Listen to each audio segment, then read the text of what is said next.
Hello, my dear listeners of this journey to our creative expression, the journey to creativity. Welcome again. Thank you for coming back. I'm glad that you're finding something that is useful to you in this podcast. This is a podcast project that I am planning to not be the only one. I am planning on making other podcast projects, and if this is your first time here, this is my journey to my creativity. Basically, I found a book at the beginning of this year, 2019, and I started reading it, and the book is called The Artist's Way, and it kind of like really opened my eyes to many things. This book opened my eyes to the fact that I was blocking myself. I was not allowing myself to be creative, to have fun. I thought deep inside, very unconsciously, I wasn't that I thought that I was not allowed basically to have too much fun in life, that I wasn't allowed to pursue my passions, that I had to be someone responsible with my life, and that everybody would disagree with me and not approve of me being an artist, if that's what I wanted. And I also didn't know that I wanted that because I was so confused by all the things that I heard the adults tell me. So basically that's what this podcast is about.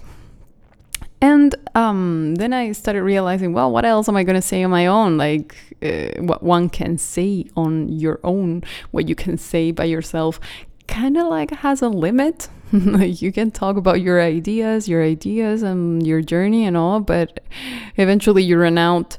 So part of the initial idea of this podcast project was also to involve artists that are around me and invite them to come and talk to me about their own creative journeys and their own challenges and how they've gone through them and how they have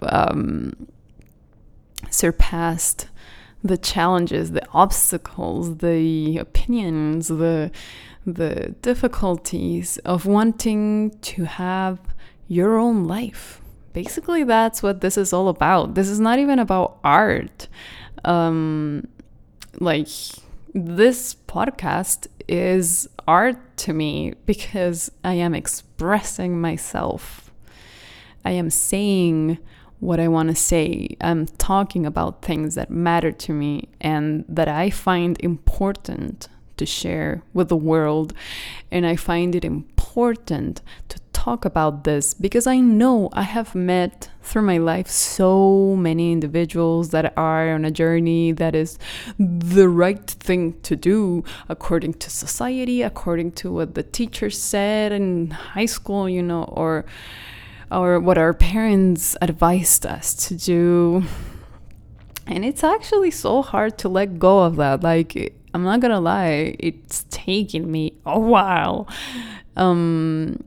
I wasn't born yesterday. I was born 32 years ago. And so it did take me a long time to set myself free, to forget about what the elders of my family are expecting of me, and set myself free from that and allow myself to do what I want to do. Now, doing what I want to do, like that sounds like, yay, free life, it's all fun and games and doing all the drugs that I want to and drinking all the alcohol kinds and flavors that I want to and all of this just to find my expression. Do you actually think that's what this is about? Well, if that's what you think, you're totally wrong, because I still have a life. I still have to solve my shit. I still have to get my bills paid. I have to find a way to be financially independent. I have to, or maybe not even independent, but that's what I want. But I need to find a way to have a financial world. You know what I mean? Have an income and have outcomes.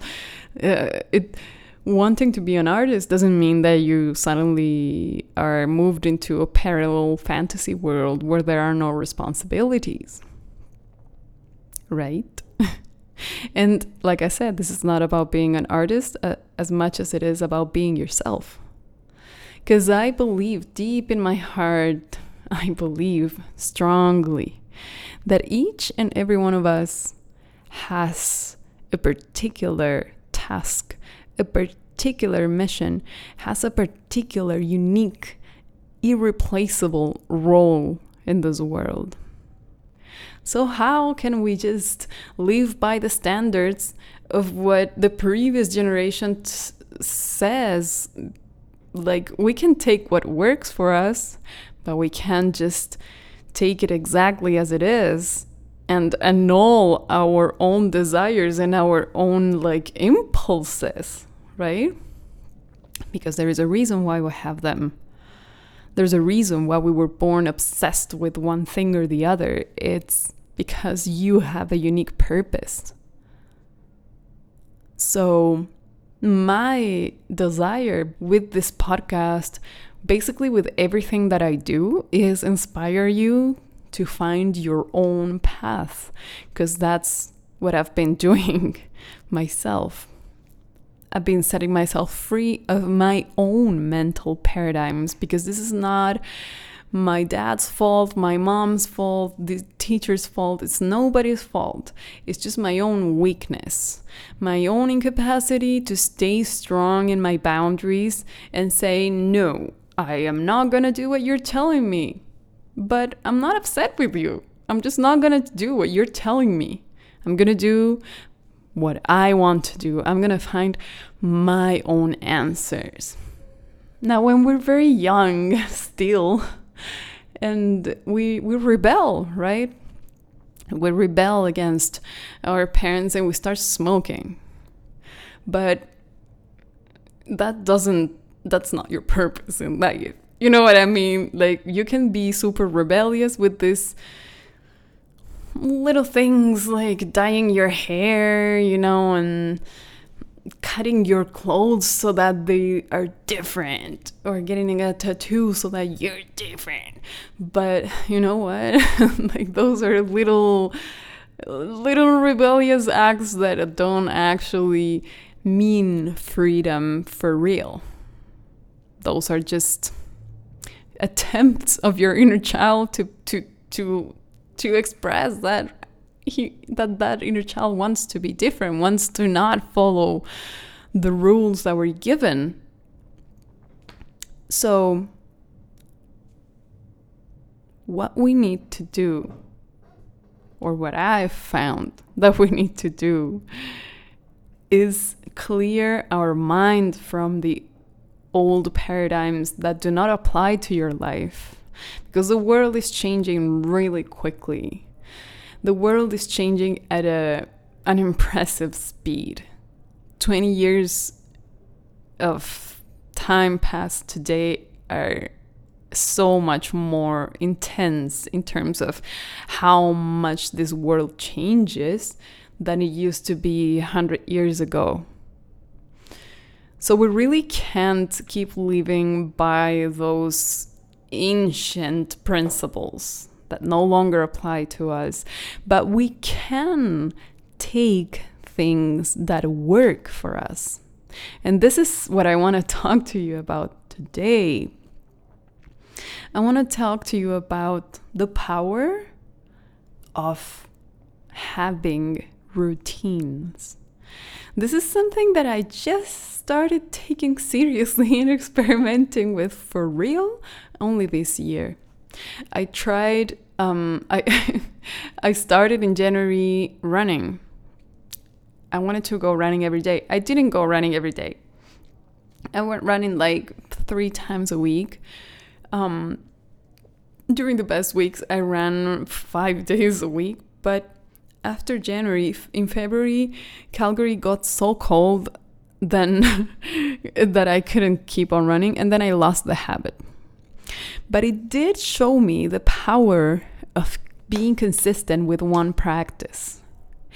And even though a month of running, not even every day, doesn't have a lot of power in terms of like making my legs super strong, I didn't build any muscle, I think. I just built the will. I built a certain attitude. I saw the power of going running in the morning. I saw the power of at least getting up early to go outside, even if it's for a walk, to get that oxygen, get that sunlight of the morning, get that hopeful view of the sky, of the sun just beginning to rise, just beginning the day. It's so full of hope, it's so full of potential, it's so full of possibilities. So I saw the power of that, and then I was like, okay, I'm not gonna keep running because it's so fucking cold outside, but I want to do a morning routine. I'm gonna do morning affirmations to keep myself in the best mood possible, because I was fighting certain inner demons that were keeping me down, waking up not in a good mood. So okay, I have to do something in the morning to fix this attitude, fix my attitude, so I can have a good day. Right? So that was my first idea of a morning routine. And then I thought, well, what would happen if, because you know, if you've heard my previous episodes, I have been here bitching about, you know, I want to do art, I want to sing, but I don't know why I'm not doing this. And I had to discover my inner blocks and inner traumas and inner monsters and all of this, bring them up to light and be like, okay, it's nobody's fault, it's just my fault. And once you get to that point, I mean, it's not that it's your fault, it's your responsibility more than fault. So I'm like, okay, it's my responsibility. So what if I decide to have a practice routine, you know? If I want to sing, like, okay, it's not that people don't like your singing, but girl, you need to practice a little bit. You need to put a little bit more work into this, because you know you could do it better. You know, yeah, you know you want it. You know you could do it better. But then why don't you put the work? Because, I mean, like, there's no way that you can get any better if you don't put the work. Even though I have also talked in previous episodes about it's not about reaching perfection, you know, it's not about being perfect, being super excellent and like winning competitions and stuff, unless that's what you actually want to do. But for me personally, it's not about that. For me, art, including this podcast and including astrology readings that I do, and including everything that I write, everything that I put out there, for me is art, because it's expression. And it's not about being perfect. It's more about expressing myself. So I satisfy that need to express myself, because I really feel that pull to say something. Not everybody does, or everyone's got their own ways of expressing. And on the other side, music to me is something that is healing at this point. It's a practice that I have been incorporating that allows me to alchemize whatever I'm feeling, to alchemize a determined painful experience, a traumatic experience that you might still be struggling with, or that might have just happened to you, or, you know, it's about healing and alchemizing a determined mood that you may be in, you know. At least that's how it's been for me. And what I did, I just incorporated this practice. So once I decided, like, okay, I'm going to practice more often. And because I knew the things that I had to do, I have taken singing lessons before. a few times. I haven't had many, but I have had singing lessons, and I've been in a choir. I was in the choir in back home in Chile for at least 3 years. So I know techniques of warm up. I know how I'm supposed to breathe. That I know how I'm supposed to do it. I just haven't gotten there yet. But if I practice on a consistent basis, I can totally make it, right? And it's not about being perfect or being the best or anything, but you still want to be better, right? Like, let's be honest with this. If you want to paint, then, you need to do it. And through doing it, the practice comes in, and then suddenly you've become better. Even though that's not the goal, it still is a goal, because you want to do it properly. You want to honor that art form, right? You want to honor it because you feel grateful for it, or this is at least how I feel, right? So the power of routines. So what happens once you start? Because what did I do? I haven't practiced every single day, but I am at least practicing, I would say, 3 to 4 times a week. Sometimes I'll do it for more days than that. I feel not prepared to do it every day, because I feel like I do need a break at least 1 day a week. So usually Saturday I'll take off.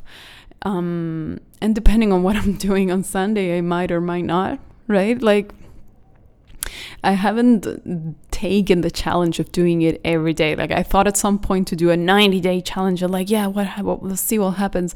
But the thing is, there is a power in stopping as well. It's like your brain sometimes needs to stop the practice and integrate.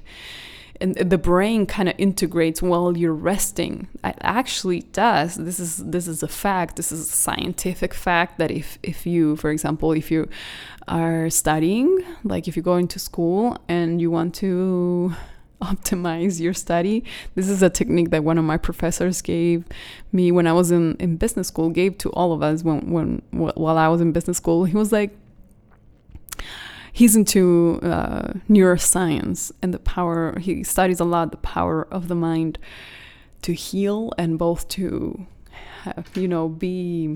live a happier life, and to optimize the use of your brain. So one thing you can do is read right before you fall asleep. Like, read those contents that you're trying to learn, that you're trying to study, and you read them right before going to bed, right before sleeping, so your brain keeps working on it.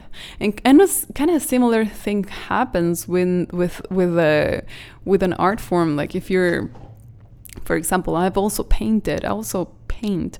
So for last year, up until the beginning of this year, I was consistently going for, I went for about, must have been like 4 months that I was going every Tuesday to live painting sessions.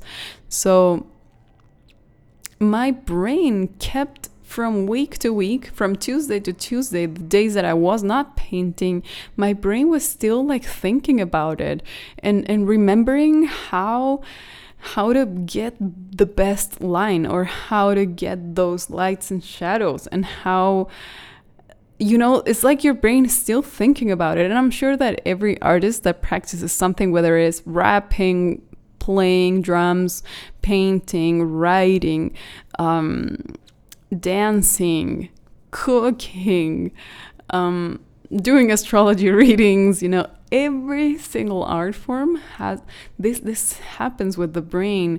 Like, the brain keeps thinking about it and learning through that practice. So there is a good in stopping as well.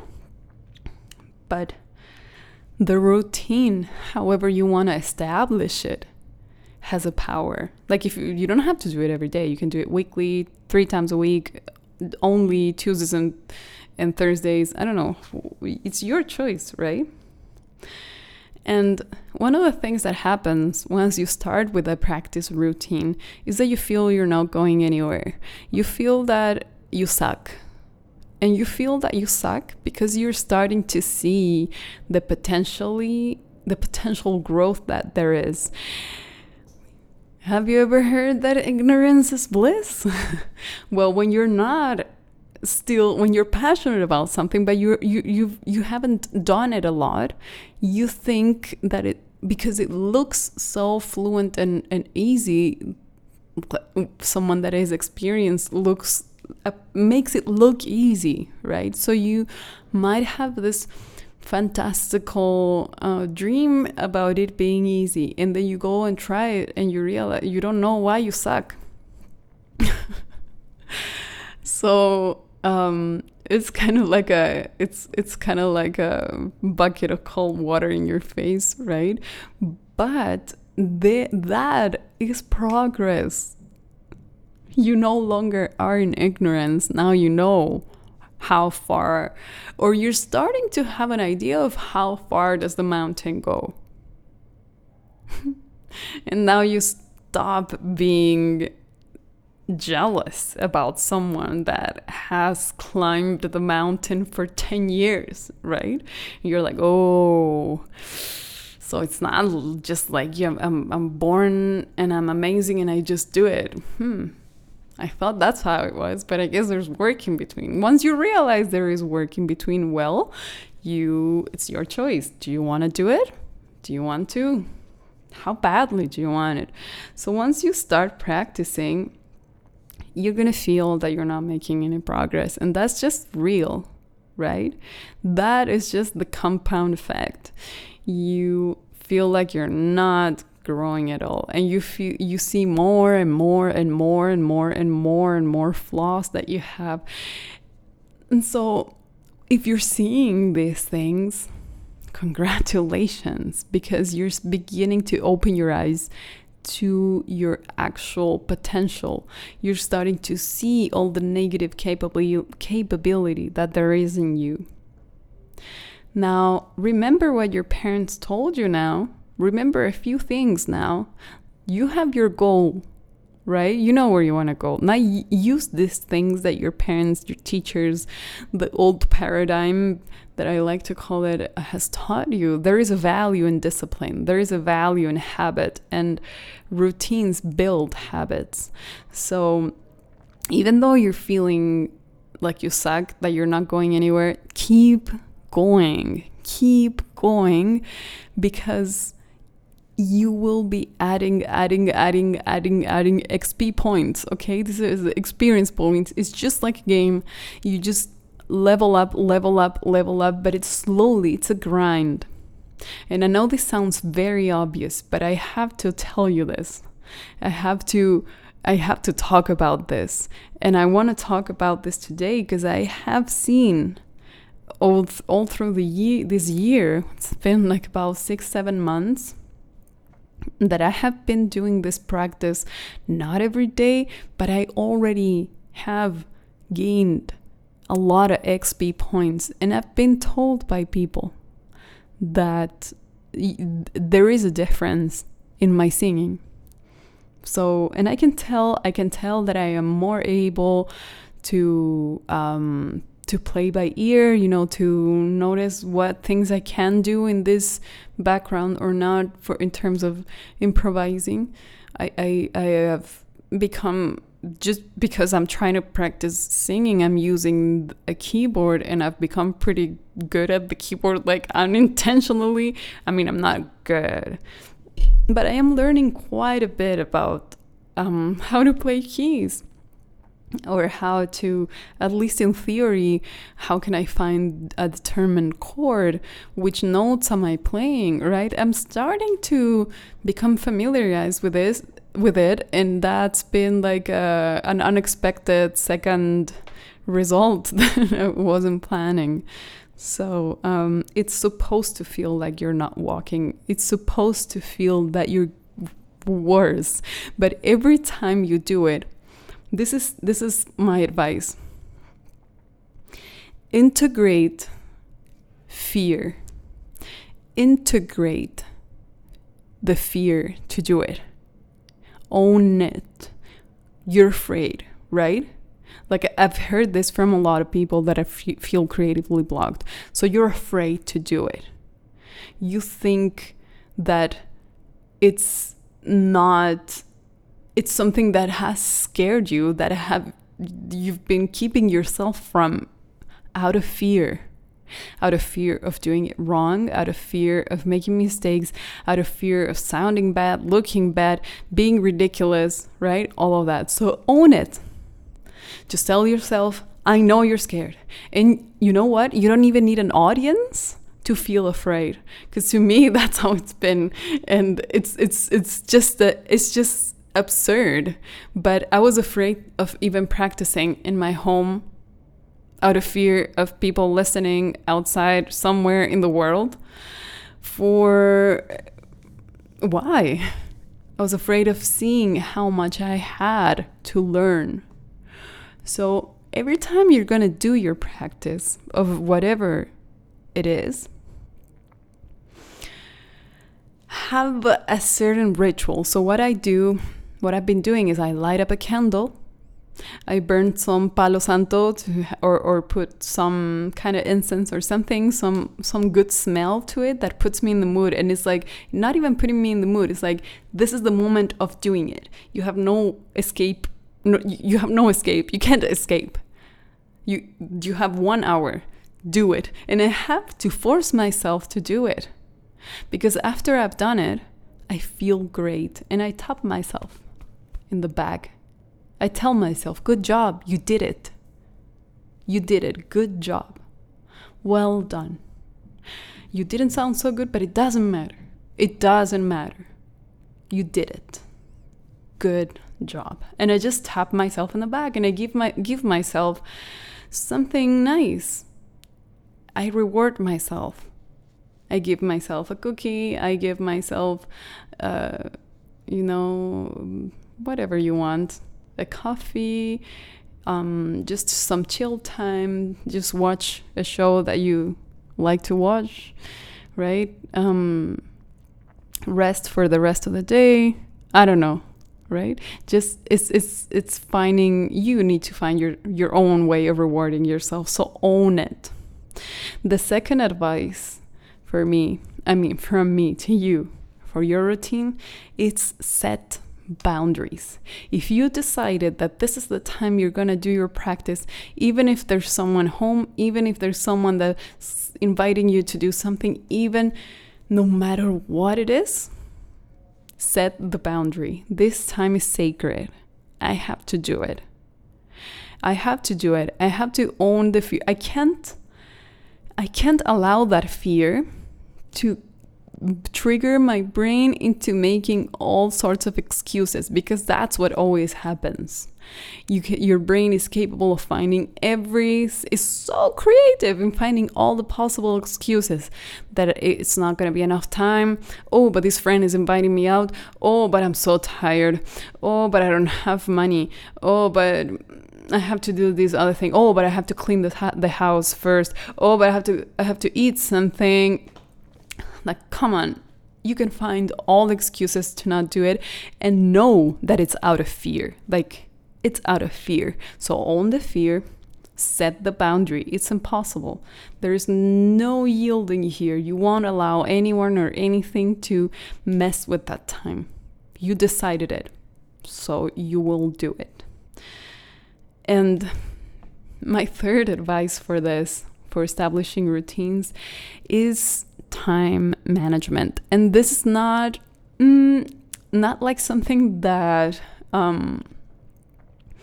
you have to do, but more like, you don't need to have it figured out right away. That's what I'm trying to say.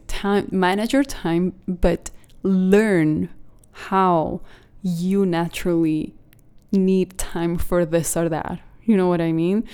If you have a morning routine, then check how long does it take you to journal in the morning, to then read your affirmations, to meditate, to go for a walk. If that's your morning routine, how long does that take you to do? And you'll see that you can do a lot of stuff, and you still have a lot of time left. So for your practice, see how long does it take you first. See how long do you want to, because you don't want to make it too long or too short. If you make it too long, it's going to be hard to keep it consistent. But if you make it too short, it might be not enough, right? It might be a week practice. Like it might not be enough so that you actually grow from it. And respect that time. If you decided you're going to practice 45 minutes, if you decided you're going to practice 2 hours, just respect that time and respect the frequency that you want to do it, because it's not going to feel good. Many times it's not going to feel good. Okay, you're going to see how much potential you have to grow. I don't want to say you're going to see how much you suck, or because I already said it before, but what I'm trying to say is that you're going to see how much potential you have to grow. And there are going to be days that you're not going to be able to do it because you're not feeling good or whatever, but you do it anyways because it still adds. It's the compound effect. This is slow, steady growth. And it's supposed to be easy going, right? Easy going. So you don't want to put like a 5-hour practice every day, for example, right? Unless you're actually, I don't know, professionally dedicated and you actually are going to keep that up on a consistent basis. If you know that you want, then just start small. Take small steps. But do the compound effect. Have a routine. It's not going to be nice. It's not going to be so rewarding. But as time passes, as months go by, and you have been doing this, and you have been owning the fear and throwing yourself into it and tapping yourself in the back from doing it, good job, and rewarding yourself because you need it. Like, I mean, the routine is probably not going to be nice all the time. You're probably going to be not wanting to do it. So you need the reward. You need it. Your brain needs it. You can trick your brain with the reward, and you can trick your brain with the fear as well by owning it and pushing yourself to it and doing these mini rituals so that you feel that you have no choice, right? You got to trick your own brain. And you'll be amazed with the results that you'll get. I'm telling you, you will be amazed. But in time, slow, steady, but firmly walk towards your dream. I'll see you next time.